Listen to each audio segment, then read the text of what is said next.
আসসালামু আলাইকুম। সবাই কেমন আছেন? আশা করি সবাই ভালো আছেন। আজ আপনাদের জন্য নিয়ে এসেছি গল্পের ৪ নম্বর পর্ব। আশা করি গল্পটি আপনাদের ভালো লাগবে। তাহলে চলুন শুরু করা যাক। কিন্তু আমি সেটা করিনি। জোর করে সব কিছু পাওয়া যায়, কিন্তু কারো ভালোবাসা পাওয়া যায় না। আমি চুপ হতেই হঠাৎ তিশা আমাকে বলে, আপনার চা ঠান্ডা হয়ে যাচ্ছে, চাটা আগে খেয়ে নিন। আমি তো হতবাক হয়ে ওর মুখের দিকে তাকিয়ে রইলাম। ওর কি কোনো অভিযোগ নেই?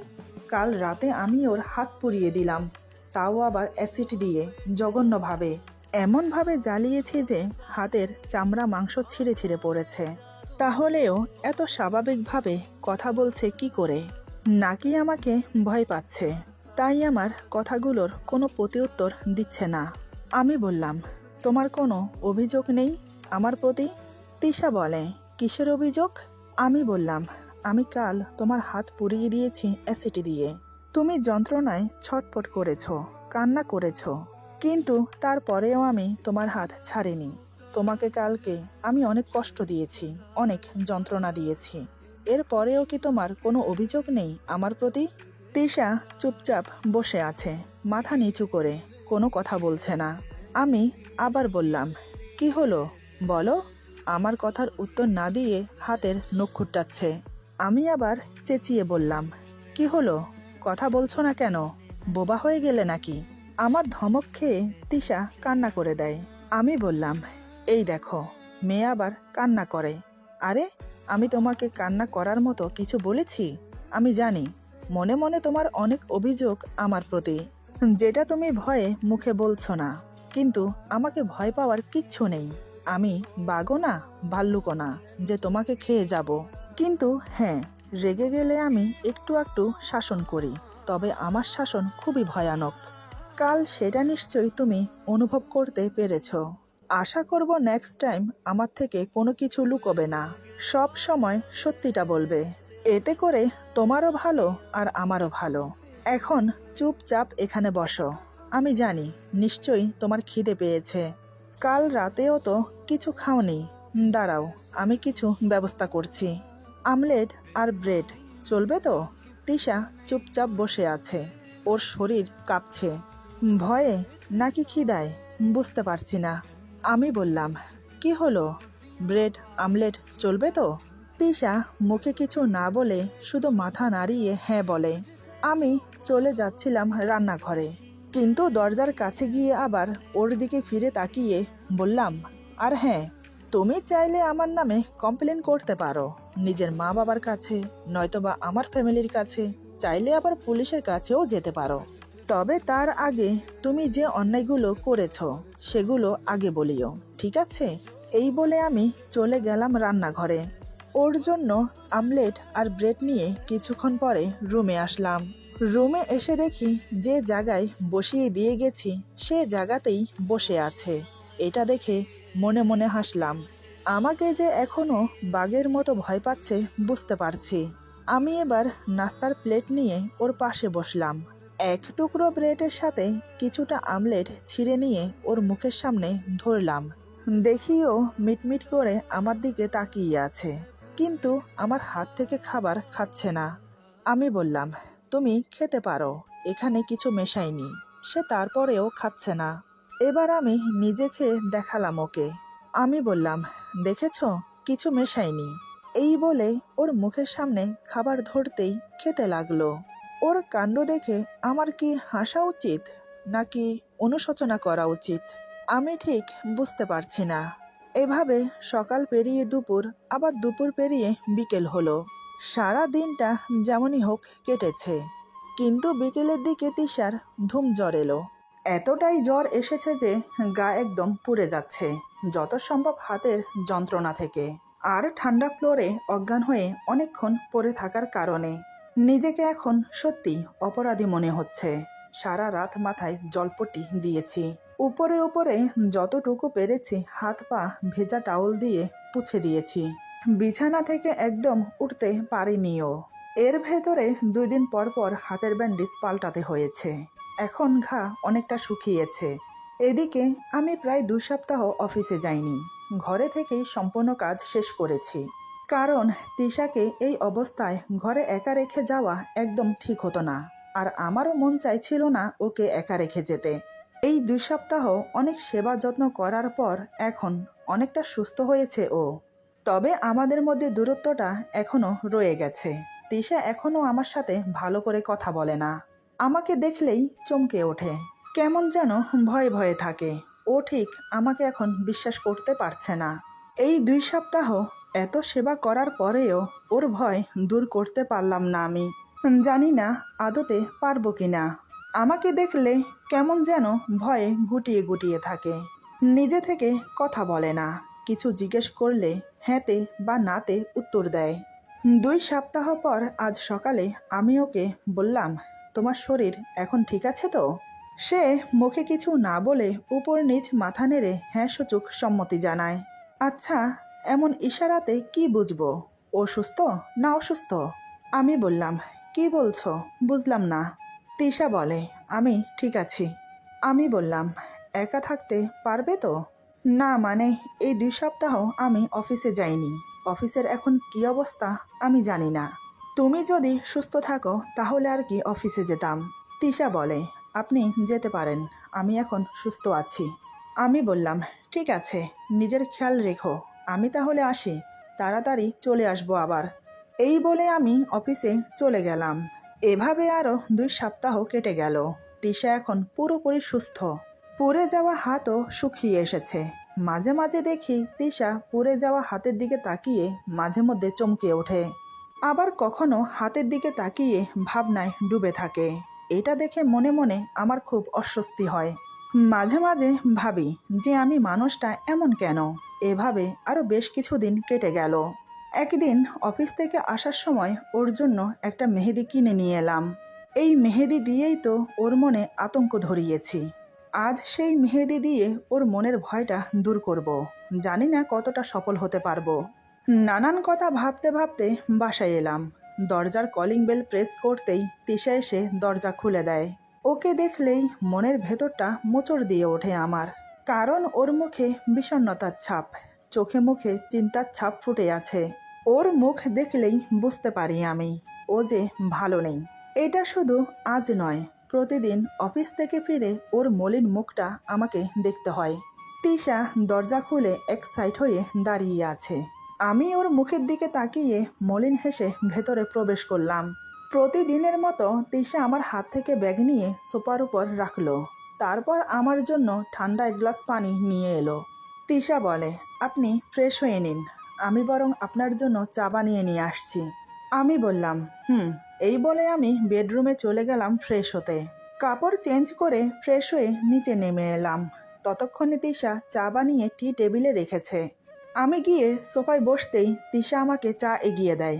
আমি বললাম, কি ব্যাপার, চা 1 কাপ কেন? তুমি খাবে না? তিশা বলে, আমার খেতে ইচ্ছে করছে না। আমি বললাম, তা কি করে হয়?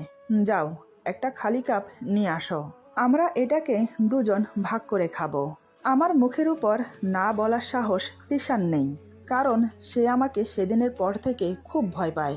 আমার কথা মতো তিশা রান্নাঘরে গিয়ে চায়ের কাপ নিয়ে এলো। তারপর 1 কাপ চা আমরা দুজন ভাগ করে খেলাম। বেশ কিছুক্ষণ নীরবতায় কেটে গেল। আমরা কেউ কোনো কথা বলছি না। একসময় নীরবতা ভেঙে আমি বললাম, আজ আমি তোমার জন্য একটা জিনিস এনেছি। আমার মুখে কথাটা শুনে তিশা চমকে ওঠে। হঠাৎ তার ওই দিনের কথা মনে পড়ে গেল। সেই দিনও তো আমি এমনভাবেই বলেছি, তোমার জন্য একটা জিনিস এনেছি।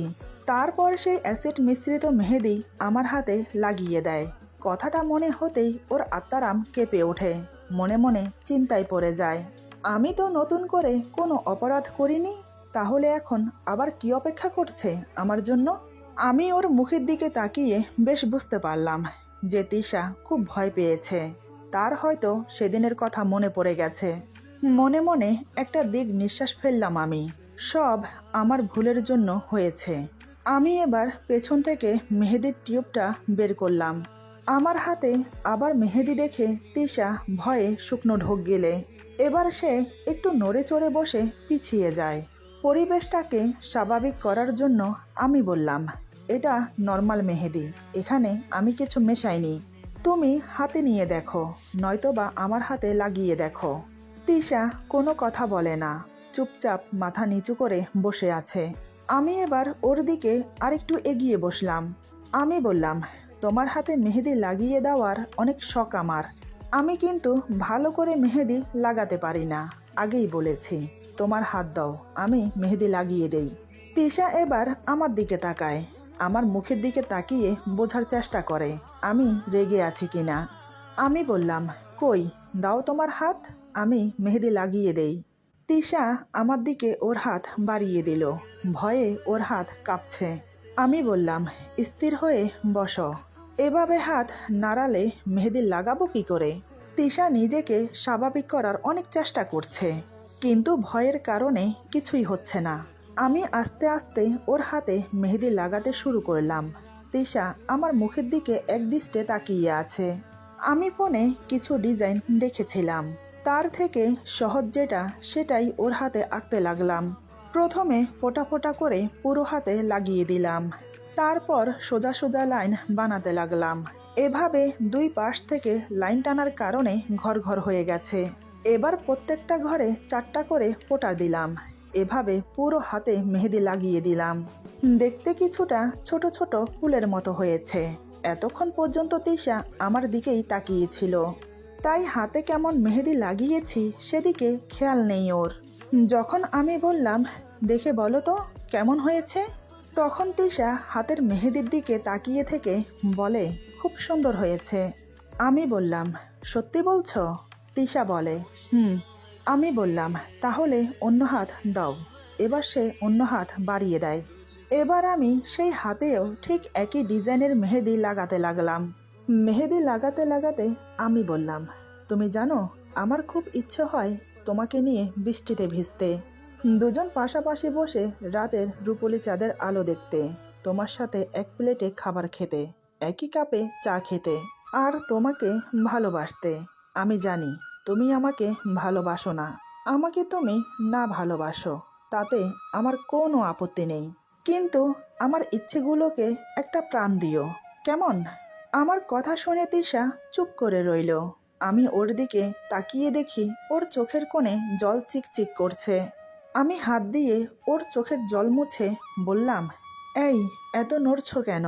মেহেদি দিচ্ছি তো, এভাবে নড়লে মেহেদি নষ্ট হয়ে যাবে না? তারপর আমি ওর অন্য হাতেও মেহেদি লাগিয়ে দিলাম।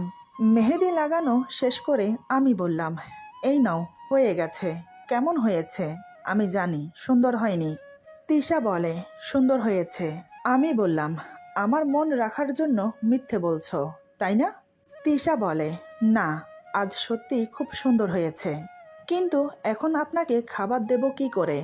আমার যে 2 হাতে মেহেদি, আর এখন আপনার খাওয়ার সময় হয়ে গেছে। আমি বললাম, চিন্তা করছো কেন? আমি আছি তো, তোমার খিদে পেয়েছে? তিশা বলে, হ্যাঁ পেয়েছে, সমস্যা নেই, পরে খেয়ে নেব আমি। আমি বললাম, আমি তোমাকে খাইয়ে দেই? আমার কথা শুনে তিশা আমার মুখের দিকে তাকিয়ে আছে। আমি বললাম, কি হলো, খাইয়ে দেব? তিশা বলে, হুম। আমি জানতাম ও আমার মুখের উপর না করতে পারবে না। আমি বললাম, ঠিক আছে তাহলে, তুমি বসো, আমি খাবার গরম করে আনছি। এই বলে আমি রান্নাঘরে চলে গেলাম। বেশ কিছুক্ষণ পর প্লেটে করে খাবার নিয়ে এলাম, তারপর তিশাকে খাইয়ে দিতে লাগলাম। তিশা বলে, আপনি খাবেন না? আমি বললাম, খাবো, আগে তোমাকে খাইয়ে দেই, কারণ তোমার খিদে পেয়েছে বেশি। তিশা আর কোনো কথা বলল না, চুপচাপ আমার হাতে খেতে লাগলো। ওকে খাওয়ানোর পর আমিও খেয়ে নিলাম। তারপর আমি ব্রাশ করতে চলে গেলাম। এদিকে তিশার হাতের মেহেদি শুকিয়ে গেছে, তাই সে বেসিনে হাত ধুয়ে উপরে চলে এলো। ততক্ষণে আমি ব্রাশ করে বেরিয়ে এসেছি ওয়াশরুম থেকে। তিশা আমার সামনে 2 হাত মেলে বলে, এই দেখুন কত সুন্দর হয়েছে। আমি ওর 2 হাত ধরে মেহেদি দেখতে লাগলাম। তিশা বলে, সুন্দর হয়েছে না? আমি বললাম, হুম, তবে আরেকটু সুন্দর হতে পারতো। আচ্ছা বাদ দাও, নেক্সট টাইম আরো সুন্দর করে দেওয়ার চেষ্টা করব। রাত অনেক হয়েছে, চলো ঘুমোবে। মাঝখানে বালিশ দিয়ে দুজন 2 পাশে শুয়ে পড়লাম। তিশা শোয়ার কিছুক্ষণ পরে ঘুমিয়ে পড়ল। হালকা হালকা নাক ডাকার শব্দ আসছে। ওর ঘুম একটু ভারী, ঘুমোলে সহজে ঘুম ভাঙে না। এদিকে আমার ঘুম আসছে না। নানান প্রশ্ন, নানান চিন্তা মাথায় ঘুরপাক খাচ্ছে। তিশা আজ অনেকটা স্বাভাবিক হয়েছে, হয়তো ভয়ও কিছুটা কেটেছে, তাই তো ছুটে এসেছে আমাকে মেহেদি দেখাতে। তিশা আমার দিকে ফিরে শুয়েছিল, এবার আমি ওর দিকে ফিরলাম। ওর মায়াবী মুখের দিকে তাকিয়ে দেখি গভীর ঘুমে তলিয়ে গেছে। দুই হাত মুখের সামনে জড়ো করে শুয়ে আছে। হাতে মেহেদি দেওয়ার কারণে খুব সুন্দর লাগছে। আমি অপলকহীন হয়ে ওকে দেখছি। আমার বউটা কি সুন্দর, কি অপূর্ব, শুধু দেখতেই মন চায়। আরও মন চায় বুকের ভেতর নিয়ে আদর করতে। বেশ কিছুক্ষণ ওর দিকে তাকিয়ে থাকার পর মনের মধ্যে অন্যরকম একটা অনুভূতি হতে লাগলো। খুব করে মন চাইছে আমার ওকে একটু ছুঁয়ে দেখি। মনকে অনেক বোঝানোর চেষ্টা করলাম, কিন্তু না, সে আমার কথা শুনবে কেন? সে তো তার মতো চলবে। তাই আমিও এখন বাধ্য মনের কথা শুনতে। আমি এবার মাঝের বালিশ সরিয়ে ওকে জড়িয়ে ধরি। আমার চৌড়া বুকের মাঝে ওর মাথাটা আলতো করে চেপে ধরি। আজ ওকে এমনভাবে জড়িয়ে ধরেছি যে ওর বুকের সাথে আমার বুক মিশে একাকার হয়ে গেছে। ওর পরিয়ে দেওয়া হাত ধরে মুখের কাছে এনে অগন্তিবার চুমু খেলাম। হাত থেকে এখনো হালকা মেহেদির গন্ধ নাকে এসে লাগছে। আলতো করে কপালে ঠোঁটজোড়া ছোঁয়ালাম। অনুভূতির শিহরণ যেন ধীরে ধীরে বেড়ে উত্তেজনায় পরিণত হচ্ছে। এভাবে আরও কিছুক্ষণ বুকের সাথে জড়িয়ে ধরে ওকে আদর করলাম। এর চেয়ে বেশি কিছু করতে পারবো না, না হলে যে ও জেগে যাবে। তাই ওকে ছেড়ে দিয়ে নিজের জায়গায় এসে শুয়ে পড়লাম। মনে মনে ভাবতে লাগলাম, ওকে নিজের করে পেতে হলে সুজনের থেকেও বেশি ভালোবাসতে হবে ওকে। এমনভাবে ওকে ভালোবাসতে হবে যাতে সুজনের কথা ওর মনেও না আসে। তবে তার আগে সুজনকে ওর জীবন থেকে সরিয়ে দিতে হবে। নানান কথা ভাবতে ভাবতে ঘুমিয়ে পড়লাম। সকালে ঘুম ভাঙে তিশার ডাকে। সে প্রতিদিনের ন্যায় আমার জন্য চা নিয়ে এসেছে। আমি চাটা খেয়ে ফ্রেশ হয়ে অফিসের জন্য রেডি হলাম। তারপর নাস্তা করে অফিসে চলে গেলাম। মনে মনে ভেবে নিয়েছিলাম আজ সন্ধ্যায় বাসায় ফেরার পথে সুজনের সাথে দেখা করে যাব। ও, আপনাদেরকে তো বলাই হয়নি, অফিসে অনিয়মিত আসার জন্য সুজনের চাকরিটা চলে গেছে। তাই আজ তাকে রেস্টুরেন্টে দেখা করার জন্য বলেছিলাম। এজন্য আমিও সন্ধ্যার কিছুটা আগে অফিস থেকে বেরিয়ে গেলাম। রেস্টুরেন্টে এসে দেখি সুজন একটা চেয়ার দখল করে বসে আছে। আমি ধীরে ধীরে ওর সামনের চেয়ারে গিয়ে বসলাম। ও জানে যে বর্তমান তিশার হাজব্যান্ড আমি। যাই হোক, ওর দিকে তাকিয়ে দেখি চেহারায় কেমন যেন বিষণ্ণতার ছাপ লেগে আছে। এই বিষণ্ণতার মাঝে আমি দেখতে পাচ্ছি ভালোবাসার মর্যাদা না রাখা একটা মানুষকে। আমি খুব শান্তভাবে বললাম, কি খাবেন? সে মাথা নেড়ে বোঝায় কিছু খাবে না। আমি বললাম, আপনাকে এখানে ডাকার কারণ নিশ্চয়ই বুঝতে পারছেন। আমার কথা শুনে সে আমার দিকে অদ্ভুত মায়া মায়া দৃষ্টিতে তাকায়। আমি সেই অদ্ভুত মায়া মায়া দৃষ্টিকে উপেক্ষা করে বললাম, যে মানুষটা আপনার ছিল সেই মানুষটা এখন আপনার নেই। সেই মানুষটা এখন অন্য কারোর।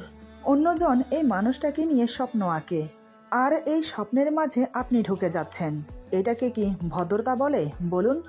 সুজন কি প্রত্যুত্তর দেবে ভেবে পায় না। আমি তার চুপ থাকা দেখে বললাম, আর কখনো ওকে ডিস্টার্ব করবেন না, ঠিক আছে? ফের যদি ডিস্টার্ব করেন তাহলে আপনার সাথে খুব খারাপ হবে মিস্টার সুজন সাহেব। সুজন কোনো কথা বলে না, কারণ বলার মতো কোনো ভাষা তার নেই। সে যে এতদিন মরীচিকার পেছনে ছুটতে গিয়ে অতীত, বর্তমান, ভবিষ্যৎ সব হারিয়েছে। আমি চেয়ার থেকে উঠে আবার বললাম, মানুষটাকেও হারিয়েছেন আর চাকরিটাকেও হারিয়েছেন। এই কার্ডটা রাখুন, এটা আমার বন্ধুর কার্ড। জীবনটাকে আবার নতুন করে সাজান পরিবারের কথা চিন্তা করে। চাকরি করার ইচ্ছে হলে ওর সাথে দেখা করবেন। ওকে আমি বলে রেখেছি সব। গেলেই চাকরি হয়ে যাবে। আমি এখন আসি, বেস্ট অফ লাক। এই বলে আমি রেস্টুরেন্ট থেকে বেরিয়ে এলাম। সুজন এক পলকে বসে থেকে আমার চলে যাওয়া দেখল শুধু, কিন্তু কোনো কথা বলতে পারল না। কারণ সে তার নিজের দোষে তার ভালোবাসার মানুষকে হারিয়েছে। যাই হোক, আমি গাড়ি চালাতে চালাতে নিজেকে নিয়ে ভাবতে লাগলাম। আসলে মাঝে মাঝে আমি অনুধাবন করি, এই আমি মানুষটা এমন কেন? নিজের ভেতরের অনুভূতিকে একটা রূপ দিতে গিয়ে অচেতনায় অন্যের অনুভূতির মাঝে প্রবেশ করে নিজের করে নেই। আমার খুব ইচ্ছে করে অনেক অনেক দূরে গিয়ে আমার ভাবনাগুলোকে নিয়ে একটু ভাবতে, এই ভাবনার মাঝে আলো আর আধারটাকে খুঁজে বের করতে এই আলো আর আধারের মাঝে আমি কোথায় আছি। কথাগুলো ভাবতে ভাবতে প্রায় 30 মিনিট পরে আমি বাসায় আসি। কলিং বেল প্রেস করতেই তিশা এসে দরজা খুলে দেয়।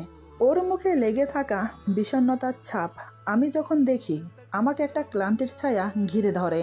এই ক্লান্তিটা আমার সমস্ত দেহকে অবশ অনুভূতির দেয়ালে আচ্ছন্ন করে ফেলে। ওর এমন মুখ দেখলে সত্যি বলতে আমার মুখ দিয়ে কথাই বের হয় না। আমি কোনো কথা না বলে গলার ট্রাই খুলতে খুলতে ঘরের ভেতরে প্রবেশ করে সোফায় বসলাম। তিশা এসে আমার সামনে দাঁড়ায়। আমি ওর দিকে এক নজর তাকিয়ে বললাম, এখন থেকে সুজন তোমাকে আর ডিস্টার্ব করবে না। তিশা চুপ করে থাকে, আমিও চুপ করে থাকি। এই চুপ থাকার মাঝে আমি বুঝতে পারছি আমাদের দুজনের দূরত্বটা। আমি কিছুক্ষণ বসে থেকে রুমে চলে গেলাম। এরপর কাপড় চেঞ্জ করে ফ্রেশ হওয়ার 30 মিনিট পর তিশা আমার সামনে এসে চুপ করে দাঁড়িয়ে থাকে, হাতে 1 কাপ চা। আমি হাত বাড়িয়ে চাটা নিলাম, কিন্তু তিশা এখনও দাঁড়িয়ে আছে। আমি বললাম, কিছু বলবে? তিশা শাড়ির আঁচল আঙ্গুলের মাঝে পেঁচিয়ে আমাকে খুব ইতস্তত করে বলে, জীবনটা এমন কেন বলতে পারেন?